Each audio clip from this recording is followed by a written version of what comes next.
Good morning, everyone. This is Melanie from Lake Beam's Treasures and Curiosities. And today I want to bring you an episode of information because you know something, we all start somewhere new.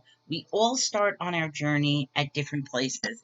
And this is one of those episodes that if I knew this information when I started, it would have probably made my whole reselling experience so much easier.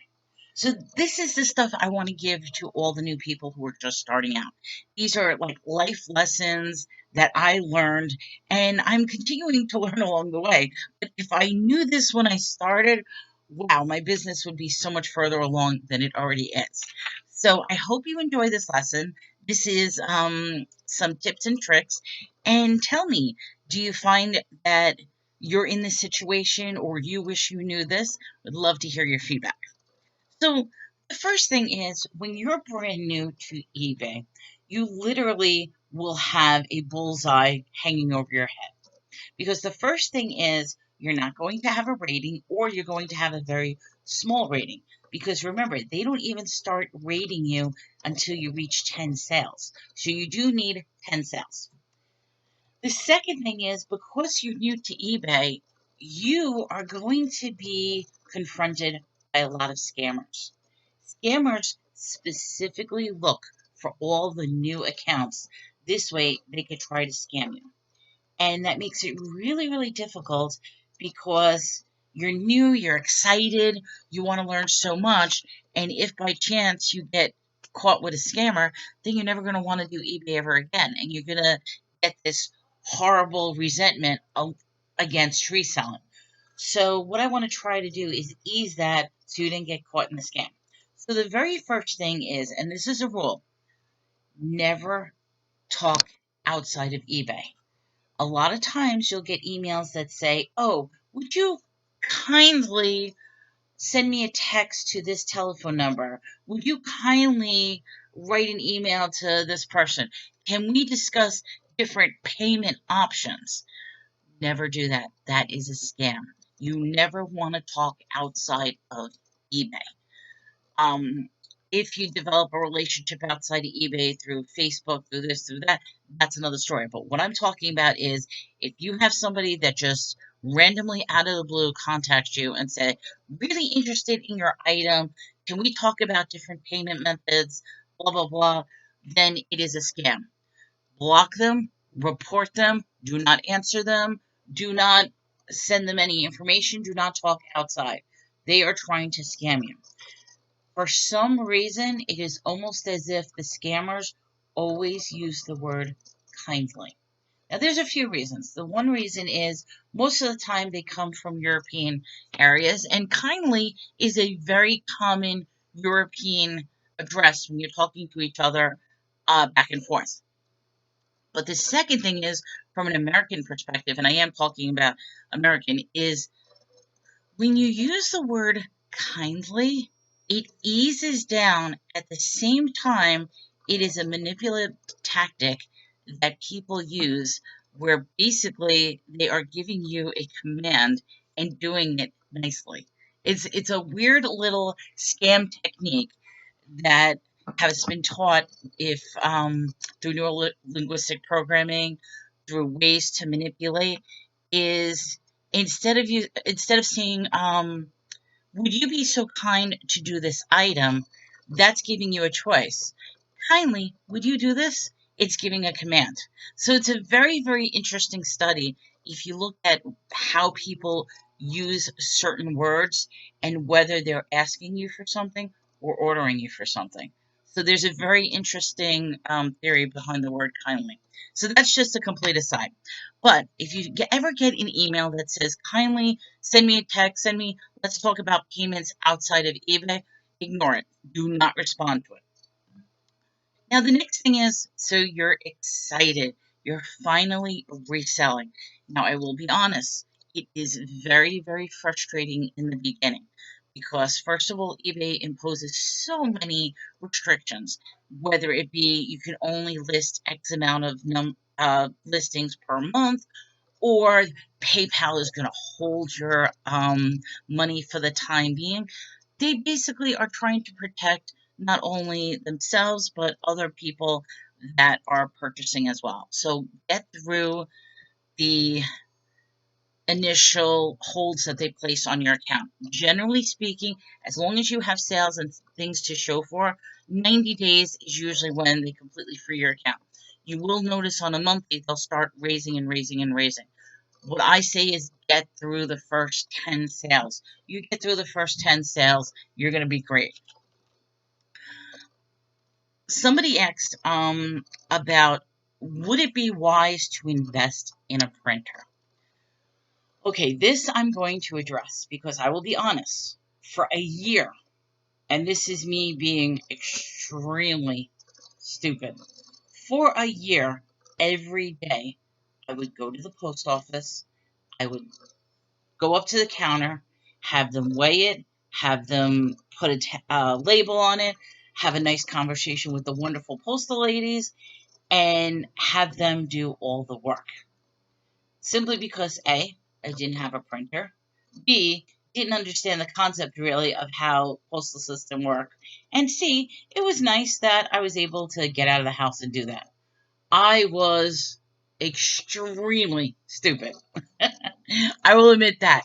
If I knew now how much I would be saving using my own printing capabilities, I would have done it a long time ago. But let's look at this. For me, I was on a budget. I didn't have enough money. I was pricing how much everybody was talking about the Dymo, the Zebra, the the label printers that did not require ink. They were in the $200 range. I was not ready to invest $200 on a label maker when I easily could just go right to the post office and buy. But let's talk about this, and you'll see what I'm talking about as to why it is a good investment. But before we talk about those label printers, I would say start off with a regular printer. But let's look at this. Let's say you are mailing a package in a bubble envelope. Let's say it's something silly. Maybe it's one of these things. I'm just going to throw this in an envelope, seal it up, and I'm going to mail this. I do have a scale. I'm going to weigh it. And it weighs 15 ounces. Okay, so it weighs 15 ounces. So I'm going to go up to the postal. They're going to go, they're going to weigh it. They're going to say 15 ounces. Okay, this could go priority. And it's going to be $8.85 because I'm sending this off to New York. I'm like, okay, that's cool. $8.85, blah, blah, blah, blah, blah. And give it to them. Well, here's the problem. This is a 15-ounce item. I just paid for this priority because they said that this could only go priority. Well, here's the problem, and this is how the post office gets you, is there is a very gray area between 13 ounces and 15.99, or I should say 16 ounces, 1 pound, but 15.99 is actually the cutoff point, that if you go to the post office in-house, they have to charge you priority shipping. However, if you print your own label, you are considered the business, and as a result, you get a discount where you can make this first class, as opposed to priority, up to 15.9999 ounces, or 15.9 ounces. Most scales do not go all those digits. But yes, what that means is if I were to take this item at 15 ounces and weigh it, I could send this out first class, which is only going to cost me $5. I'm sorry, $4.32. It costs me $4.32 to mail it on my own.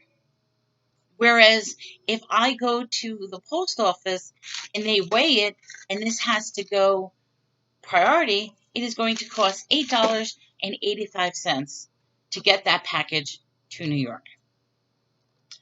That is a huge difference. Now let's just go over. That was just one example. Let's just say you sell 10 of these a week. You're talking about you just spent $40 more per week shipping an item simply because of the post office rules about in-counter payment. Just think about that for a second. And that $40 could have paid for a printer. Let's use another example because, like I said, I'm using these examples because so many people say, oh, use pirate ship, use the postal, print your own labels. But they never explain why. And that's why I didn't realize the seriousness of how stupid I was. Let's talk about this lovely package right here. What is this? This is a medium flat rate box. It's one price. It's a single price. I could put anything I want to stuff in this bag up to 70 pounds, which I don't think anybody has ever gone that high. I can stuff as much as I want in this bag box, and it is a flat rate price. That's great. That's perfect. I know exactly how much it's going to cost. I know exactly how much it's going to cost my sellers. But here's a problem. If I go up to the counter and bring this box with whatever is in it and give it to them and say, okay, I'm mailing this item, the post office is going to say, okay, that is going to be $15.05. That's how much they're going to charge me for a medium flat rate box is $15.05. However, if I were to print my own label with this exact box as a flat rate and send it flat rate, I'm only paying $13.85 just for printing my own. That's a savings. Now, think about that as well. What if all my packages are these types of boxes? I am going to be saving almost $2 every single time I mail those boxes, which means let's just say I do 10 of them. That's $20 I'm saving. I do 20 of them. That's $40 I'm saving. Guess what? 20 of those boxes just paid for a regular printer. So that, I have to say, invest in a printer. I wish I did that. I would have saved, a year worth of me going to the post office. And then think about this, the time, the gas, the money, the energy, all that stuff to drive all the way to the post office when I could have been staying at home printing my labels this entire time. And the beauty of it is your postman has to pick it up. Now you could set up a schedule with your postman, or you could just simply poke your postman and says, look, I've got X amount of packages I'm going to be sending every day. My particular carrier knows that I mail out every day. In fact, I told him, I said, let's make a deal. I will only contact you when I don't have packages. But so far, I've been mailing out packages every day, so he knows exactly that he needs to take my packages. That's me. I'm hoping that someday everybody will get to that where, hey, they have packages every day. But in the beginning, that wasn't me. It was few and far between. I was lucky if I would sell one or two items. Which, let's talk about that as well. You're brand new. You're not going to be selling a million items a day. That's not going to be the case at all. In my personal case, and everybody is different, but I will tell you my personal journey. For the first few months, I was thrilled just to get $400 a month. That was my goal. I struggled that it's like, okay, I want to get $100 a week. So basically, that's all I have to do is about $13 a day. So if I can make $13 a day, that would be roughly $100 a week, which would be roughly $400 a month. If I do $400 a month, I am thrilled. Well, guess what? I just want to show you a comparison to where I am now. And it's still early in my journey. I mean, there are people who are probably laughing at me if I even say this. My goal right now is $100 a day. I want to make $100 a day, which would be $3,000 a month, which for me, that's happy. I'll be honest, I have been blowing away that goal, but at least if I focus, $100 a day gets me $3,000 a month. So have a focus, have a amount that you want to have, but don't make it so high that it would be impossible for you to reach. It's not going to happen in the beginning because also remember all those restrictions that they're placing on you in the beginning. They're not going to allow you to promote your listings. They're not going to allow you to do store sales. They're not going to bump you up all the way to the top. It's, of course, the higher your rating, the more features that you have on your account, the fact that you could pay for promotions, they are going to get more exposure than you are. But all I say is hang in there, keep doing what you're doing, keep good service, and you'll get it. So now a couple of hints. Always set a budget for yourself, particularly for shipping.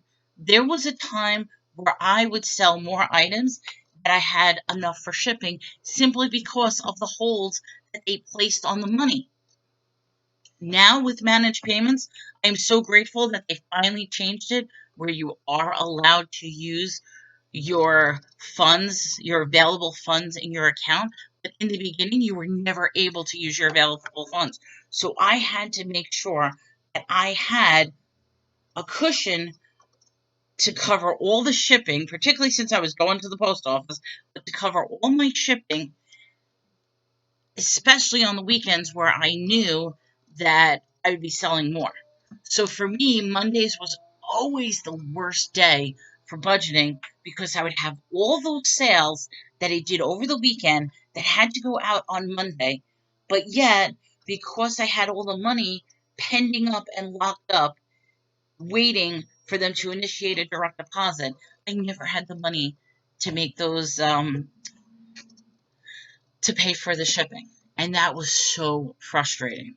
Now I don't have to worry about that because now I can use the pending funds. But that's something for beginners. Always make sure you have a budget, not only for your shipping, but also have a very small budget for possible pop up sales. If you're at a store, if you see a clearance item or something like that, have a little cushion. It's easier said than done. For somebody like me who always had to rely on paycheck to paycheck, having a budget and saving money aside was very difficult for me. The only advice I could say is just make sure you have a little bit. That's going to be part of your plan. Even if for every sale, you take X amount of dollars from your sale and put it towards your little budget category for shipping or for fees or anything like that, be organized, make that budget. Second bit of advice, just because something is on sale does not mean you should buy it. Mm. I'm still have to remind myself to this day that just because something is on sale doesn't mean I should buy it. What I say is always check comps. If you're at a garage sale, if you're in a store, pull out your phone. They don't care. Nobody is going. This is the age of technology. Everybody texts, contact. You could be talking to somebody for all they care, but pull out your phone. Look at what other people are selling it. Not only what other people are selling it for, but what has actually sold. Because you can pull up an item, oh, let's just say Disney Black Diamond VHS tapes. Wow, I'm going to pull that up. Look, they're selling for $10,000 each. Yeah. Go to the sale, go to the what actually sold, and you'll notice you're lucky to get $5, $7 for a Black Diamond tape. That's just something to think about. Just because it's up for sale for X amount of dollars does not mean that's what the actual worth is on it. Go to the little filter, hit complete, hit sold items, and see what the item actually sold. See how many people are actually selling it at this point. Those are the things to look for, and that will determine whether it is a good purchase or not. When you see a lot of the same items sold within the past few days or past few weeks, then yes, that's a hot item. Grab it. Um, this is something that I stress, and it's very difficult for me. But I will say this, pay your eBay fees as you go along. Do not wait for that invoice. And the reason I say this, I'm just going to give you an example because I got into trouble. I'm going to get into trouble this month. My eBay fees are due on the 15th of the month. Today's the 9th. My eBay fees invoice is $515. That's how much my eBay invoice is from last month. That is a lot. Now, I'm confident in myself that I will be able to cover it over the next couple of days. If you think about it, remember my goal is $100 a day, so within 5 days, yeah, I could get my fees, but that leaves me with absolutely nothing, and that's the risk of, am I actually going to sell that much? I don't know. That's the risk.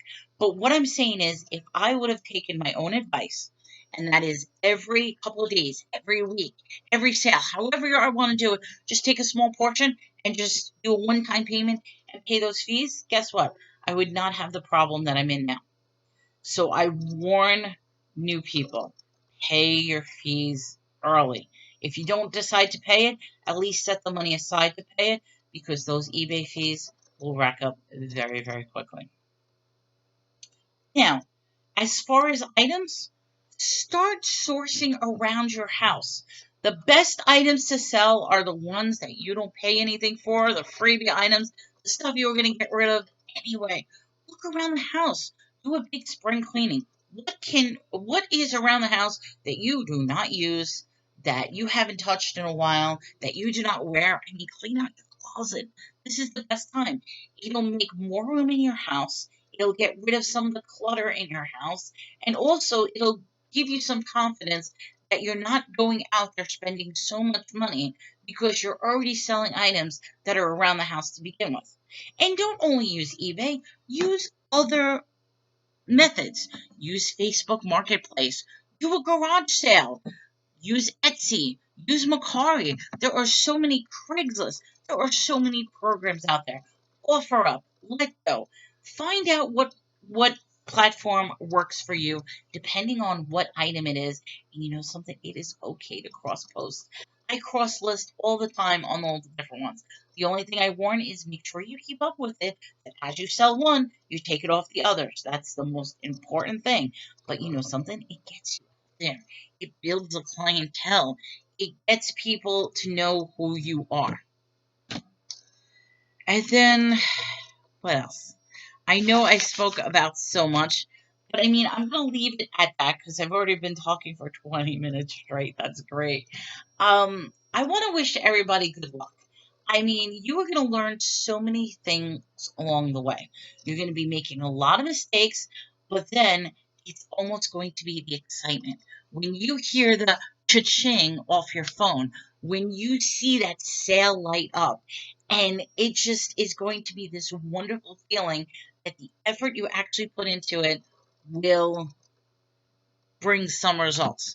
The only thing I say is do not get discouraged with negative feedback. Do not get discouraged if people don't give you feedback at all. And most of all, have patience. Get through the first 90 days. Get through the first 10 sales. That is the key. If you can get through those two things, you will be a great reseller. And it doesn't matter whether you do it part time, whether you do it full time, whether you do it as a hobby. You know something? Think of it this way, it's something to do that makes you extra money. So, with that, everyone, this is Melanie from Lightbeam's Treasures and Curiosities. Wishing everybody good luck and happy sales. Take care.